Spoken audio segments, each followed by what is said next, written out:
ಲೋಕಸಭೆ ಚುನಾವಣೆ ಮುಗಿಯುವ ಹೊತ್ತಿನಲ್ಲೇ ಇದೀಗ ವಿಧಾನ ಪರಿಷತ್ ಚುನಾವಣೆ ಎದುರಾಗ್ತಾ ಇದೆ. ಈ ಸಂದರ್ಭದಲ್ಲಿ ಎನ್ಡಿಎ ಮೈತ್ರಿಕೂಟದ ಭಾಗವಾಗಿರುವಂಥ ಜೆಡಿಎಸ್ ಎಷ್ಟು ಸೀಟನ್ನು ಪಡೆಯುತ್ತೆ ಅಂದರೆ ಜೆಡಿಎಸ್ಗೆ ಇಲ್ಲಿ ನಿರಾಸೆ ಆಗಿದೆ. ಜೆಡಿಎಸ್ಗೆ ಬಿಜೆಪಿ ಶಾಕ್ ಕೊಟ್ಟಿದೆ. ಕೇವಲ 2 ಕ್ಷೇತ್ರಗಳನ್ನು ನಿರೀಕ್ಷೆ ಇಟ್ಟಿದ್ದಂಥ ದಳಪತಿಗಳಿಗೆ ಸಿಕ್ಕಿದ್ದು ಕೇವಲ 6 ಸ್ಥಾನಗಳಿಗೆ ನಡೆಯಲಿರುವಂಥ ಚುನಾವಣೆಯಲ್ಲಿ ಜೆಡಿಎಸ್ಗೆ ಕೇವಲ 1 ಸ್ಥಾನ ಮಾತ್ರ. ದಕ್ಷಿಣ ಶಿಕ್ಷಕರ ಕ್ಷೇತ್ರ, ನೈಋತ್ಯ ಶಿಕ್ಷಕರ ಕ್ಷೇತ್ರಗಳ ಮೇಲೆ ನಿರೀಕ್ಷೆ ಇಟ್ಟಿತ್ತು. ಆದರೆ ಬಿಜೆಪಿ 6 ಸ್ಥಾನಗಳಲ್ಲಿ 5 ಸ್ಥಾನವನ್ನು ಬಿಜೆಪಿ ಸ್ಪರ್ಧೆ ಮಾಡ್ತಾ ಇದೆ.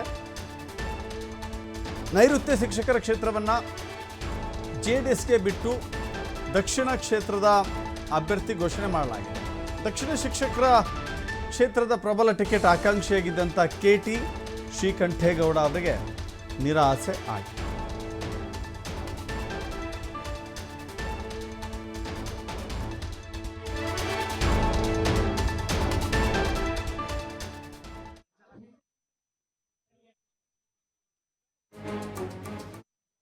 ಅಗೇನ್ ಸೀಟು ಹೊಂದಾಣಿಕೆಯ ಗೊಂದಲ, ಸಂಧಾನ ಸೂತ್ರದ ಅನ್ವಯ ಬಿಜೆಪಿಗೆ ಎಷ್ಟು, ಜೆಡಿಎಸ್ಗೆ ಎಷ್ಟು ಅಂತ ಹೇಳಿ ಸೀಟು ಹೊಂದಾಣಿಕೆ ಮಾಡಿಕೊಳ್ಬೇಕಲ್ಲ.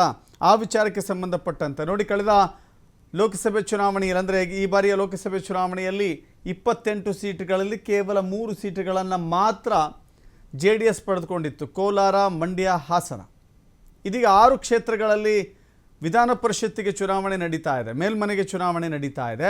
ಈ ಸಂದರ್ಭದಲ್ಲಿ ಅಟ್ಲೀಸ್ಟ್ 6 ಸೀಟುಗಳಲ್ಲಿ 4 ಸೀಟುಗಳನ್ನು ನೀವು ತಗೊಳ್ಳಿ, 2 ಸೀಟುಗಳನ್ನು JDS ಕೊಡಿ ಅಂತ JDS ಕೇಳಿತ್ತು.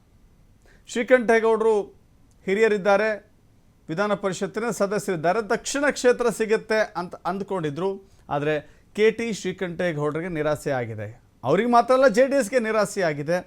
ಈ ಹೊಂದಾಣಿಕೆಯ ಸೂತ್ರದಲ್ಲಿ ಜೊತೆಗೆ ಹೋಗಬೇಕಾದ್ರೆ ಈ ಸೀಟು ಹಂಚಿಕೆಯ ವಿಚಾರ ಭಾಳ ಪ್ರಾಮುಖ್ಯತೆಯನ್ನು ಪಡೆದುಕೊಳ್ಳುತ್ತೆ. ಇದನ್ನು JDS ಯಾವ ರೀತಿ ತೆಗೆದುಕೊಳ್ಳುತ್ತೆ ನೋಡಬೇಕಿದೆ.